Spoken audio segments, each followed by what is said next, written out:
નમસ્કાર દર્શક મિત્રો, હું હર્ષુ પરમાર સહયોગ દ્વારા પ્રસ્તુત ન્યૂઝ 20 ગુજરાતીમાં આપ સૌ દર્શક મિત્રોનું હાર્દિક સ્વાગત કરું છું। જોઈએ આજના મુખ્ય સમાચારો। વિશ્વ પર્યાવરણ દિવસ નિમિત્તે રોપવે પરિષદમાં ગુજરાત પ્રદૂષણ નિયંત્રણ બોર્ડની જૂનાગઢ પ્રાદેશિક કચેરી દ્વારા કાર્યક્રમ યોજાયો। જટાશંકર ખાતે ખાસ સફાઈ અભિયાન યોજવામાં આવ્યું હતું। ગિરનાર રોપવે પરિષદમાં જૂનાગઢ જિલ્લા કલેક્ટર અનિલકુમાર રાણાવસિયાની અધ્યક્ષસ્થાનમાં વિશ્વ પર્યાવરણ દિવસની ઉજવણી કરવામાં આવી હતી। આ પ્રસંગે કલેક્ટર અનિલકુમાર રાણાવસિયાએ કહ્યું હતું કે પર્યાવરણ પ્રદૂષણના લીધે આપણે સૌ ગ્લોબલ વોર્મિંગનો સામનો કરી રહ્યા છે। સમગ્ર ઋતુચક્ર બદલાઈ ગયું છે અને એપ્રિલ મહિનામાં વરસાદ વાવાઝોડાનો સામનો કરી રહ્યા છીએ। કલેક્ટરે વધુમાં જણાવ્યું હતું કે ભવનાથ વિસ્તારમાં પ્લાસ્ટિક પર પ્રતિબંધ મુકાયો છે, ત્યારે તેના સારા પરિણામો આજે જોવા મળી રહ્યા છે। પ્લાસ્ટિક પ્રતિબંધ ભવનાથ વિસ્તારમાં રસ્તાઓ સ્વચ્છ થાય। તેમણે વધુ જણાવ્યું હતું કે એક અંદાજ મુજબ પ્રતિ વ્યક્તિ દરેક 24 કિલોગ્રામ પ્લાસ્ટિકનું પ્રદૂષણ ફેલાવે છે। ગુજરાત પ્રદૂષણ નિયંત્રણ બોર્ડ પ્રાદેશિક કચેરી જૂનાગઢ દ્વારા આયોજિત આ કાર્યક્રમમાં પ્લાસ્ટિકનો વપરાશ ન કરવા સૌ કોઈએ પ્રતિજ્ઞા લીધી હતી અને કાર્યક્રમને પૂર્ણ થયા બાદ કલેક્ટરના હસ્તે પરિષદમાં વૃક્ષારોપણનું કાર્યક્રમનું આયોજન કરવામાં આવ્યું હતું।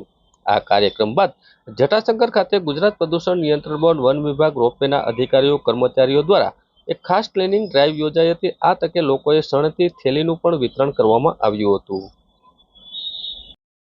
જૂનાગઢ જિલ્લાની પ્રી મોન્સૂન કામગીરીની સર્વગ્રાહી સમીક્ષા કરતા જિલ્લા કલેક્ટર અનિલકુમાર રાણાવસિયા ચોમાસાના પ્રારંભ પૂર્વે માર્ગ રિપેરની કામગીરી પૂર્ણ કરવાના આદેશ આપવામાં આવ્યા। જૂનાગઢ જિલ્લા કલેક્ટર અનિલકુમાર રાણાવસિયાએ પ્રી મોન્સૂન કામગીરીની સર્વગ્રાહી સમીક્ષા કરી હતી।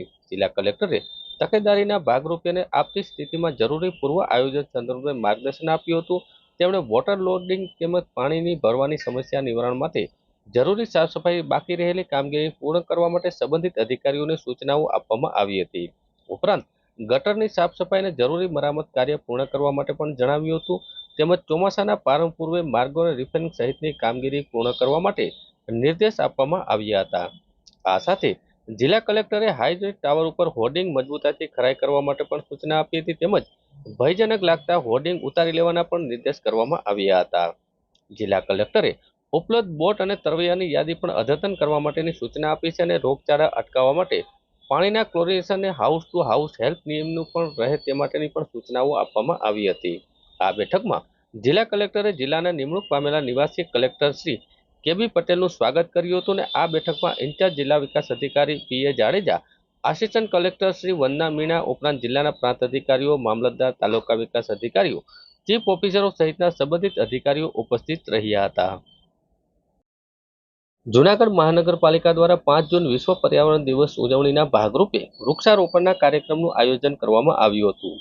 શહેરીજનોમાં જનજાગૃતિ લાવવા માટે એક પેડ માં કે નામ, વુમન ફોર ટ્રીમેન્ટ, વૃક્ષારોપણ, પ્લાસ્ટિક મુક્ત શહેર માટે કાપડની થેલીનું વિતરણ તેમજ સ્વચ્છતા લક્ષી નાટક જેવા અનેક અભિયાનો કાર્યરત કરવામાં આવ્યા હતા। શહેરમાં હાનિકારક વાયુ એટલે કાર્બન ડાયોક્સાઇડ અને ક્લોરોફ્લોરો કાર્બન વગેરેનું પ્રમાણ ઘટાડવું તેમજ green house effect, global warming, climate change જેવી પર્યાવરણીય સમસ્યાનું નિરાકરણ લાવવા માટે મહાનગરપાલિકા દ્વારા અનેક પ્રયાસો કરવામાં આવી રહ્યા છે। તેમજ શહેરીજનોમાં જનજાગૃતિ લાવવા માટે વુમન ફોર ટ્રીમેન્ટ, એક પેડ માં કે નામ, વૃક્ષારોપણ, પ્લાસ્ટિક મુક્ત શહેર માટે કાપડની થેલીનું મફત વિતરણ, સ્વચ્છતા લક્ષી નાટક જેવા અનેક અભિયાનો કાર્યરત કરવામાં આવેલ છે। જૂનાગઢ મહાનગરપાલિકા દ્વારા 5 જૂન વિશ્વ પર્યાવરણ દિવસના ભાગરૂપે બાયપાસ રોડ ઉપર વૃક્ષારોપણનું કાર્યક્રમનું આયોજન પણ કરવામાં આવ્યું હતું। આ વૃક્ષારોપણના કાર્યક્રમમાં મેયર ધર્મેશભાઈ પોસિયા, ધારાસભ્ય સંજયભાઈ Kordia, commissioner doctor Om Prakash, deputy mayor આકાશભાઈ Katara, સ્થાયી સમિતિના ચેરમેન પલ્લવીબેન ઠાકર તેમજ મહાનુભાવો, હિલદારી ગ્રુપના સભ્યો અને સ્વ-સહાય જૂથની બહેનો ઉપસ્થિત રહી કાર્યક્રમના આયોજનમાં સહભાગી થયા હતા। કાર્યક્રમના અંતે શહેરને રમણીય અને હરિયાળું બનાવવા માટે શહેરીજનોને ઘર બેઠા વૃક્ષ રોપવા મળી રહે તેમજ ઘરના ફળિયામાં વૃક્ષો ઉછેરી શકે તે માટે વિનામૂલ્યે રોપાનું વિતરણ પણ કરવામાં આવ્યું હતું। જૂનાગઢ શહેરમાં સંગઠિત ગુનાહિત ગેંગના મુખ્ય આરોપી ધીરેન કારિયા ઉર્ફે પ્રોહિબિશનના ગેરકાયદેસર પ્રવૃત્તિના આર્થિક વ્યવહારો મેળવેલા ₹50 લાખ ગુજસીટોકના ગુના હેઠળ કબજે કરતી જૂનાગઢ પોલીસ।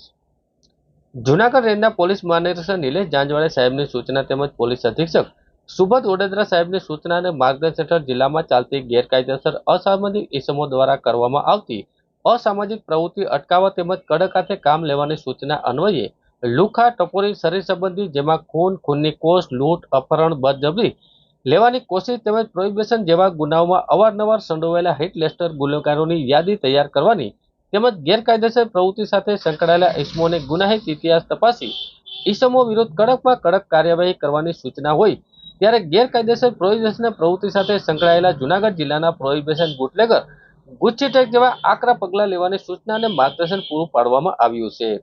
ત્યારે હાલ નાસ્તા ફરતા રહેલા આરોપી પૈકી મુખ્ય આરોપી ધીરેન કારિયાની તપાસ દરમિયાન જણાવવામાં આવ્યું કે આંગણવાડી પેઢીના સંચાલક દ્વારા સંગઠન ટોળકીના મુખ્ય આરોપી ધીરેન કારિયાના દારૂના ધંધાના નાણાં સાથે પોતાના મોબાઈલ ફોનમાં કેશબેક એપ્લિકેશન દ્વારા વ્યવહારોની નોંધ કરવામાં આવતી હોય છે।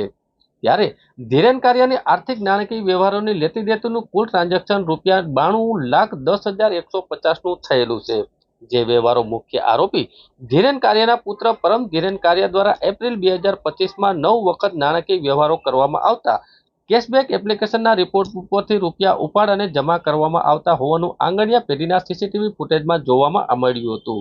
ત્યારે ગેંગ વિરુદ્ધ ગુચ્છીટોકનો ગુનો દાખલ થયેલ હોવા છતાં ગેંગ પોતાની ગુનાહિત પ્રવૃત્તિ સતત શરૂ રાખી જેમાં ગેમ લીડર ધીરેન કારિયા સાથે ટેલિગ્રામ ચેનલથી સંપર્કમાં રહી તમામ નાણાં વ્યવહારો પરમ ધીરેન કાર્ય સંભાળતો હતો જેથી ગુચ્છીટોકનો ગુનો દાખલ થયેલ ગેંગને મદદગારી કરતો હોવાનું જણાઈ આવતા તેના વિરુદ્ધમાં ઉપરોક્ત પુરાવા ધ્યાને લઈ ધોરણસરની કાર્યવાહી કરી અટક કરી આગળની કાર્યવાહી હાથ ધરવામાં આવી છે।